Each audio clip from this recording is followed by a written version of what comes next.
Kũrũmĩrĩra rĩathani rĩa thirikari rĩa kũũria mũingĩ gũthiĩ na mbere magĩthecagwo njanjo ya COVID-19, maingĩ ma mathibitarĩ nĩ mambĩrĩirie kũheana njanjo gũtigĩrĩra marũrũ ma mũrimũ ũyũ nĩ macoka na thĩ.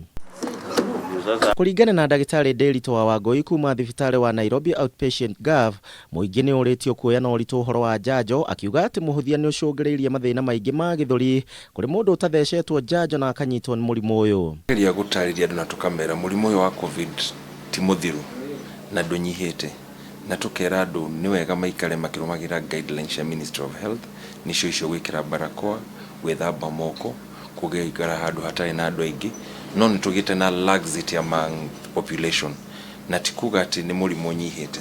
Thibitarĩ cia andũ kĩũmbe nĩ cicokeirie thirikari ngatho nĩ ũndũ wa ũnyitanĩri harĩ kũrũa na mũrimũ ũyũ, na rĩu wĩra nĩ ũhũthĩte kuona ona arigitani aingĩ nĩ magereirio mathomo ma kũmenya homa ĩno makĩria. Ithuĩ nĩ tũinvestĩte so much in training ya staff aitũ atĩ nĩ tũrahota nginya gũkorwo tũkĩmatwara na nja makeyonera na nja ũrĩa bũrũri ũrathiĩ na mbere na bũrũri marĩa mangĩ, magacoka nĩguo tũhote kũ-adopt technology ĩyo haha Nairobi Outpatient Gov Limited.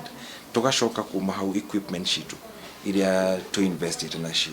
Ona gũtuĩka ũthuthuria makĩria wa mũrimũ ũyũ no ũrathiĩ na mbere, ndagĩtarĩ Ndĩritũ nĩ augĩte he bata thirikari gũthiĩ na mbere akũigithia kũrĩ honge cia ũthuthuria cia ũgima wa mwĩrĩ na nĩguo gũkũranaga mĩrimũ o gatene. Tũkũbatara ku-invest a lot in research kuma thirikari-inĩ, private sector, na nĩkĩo ithuĩ twĩta Nairobi Outpatient Gov Limited tũinvestĩte mũno in our laboratory.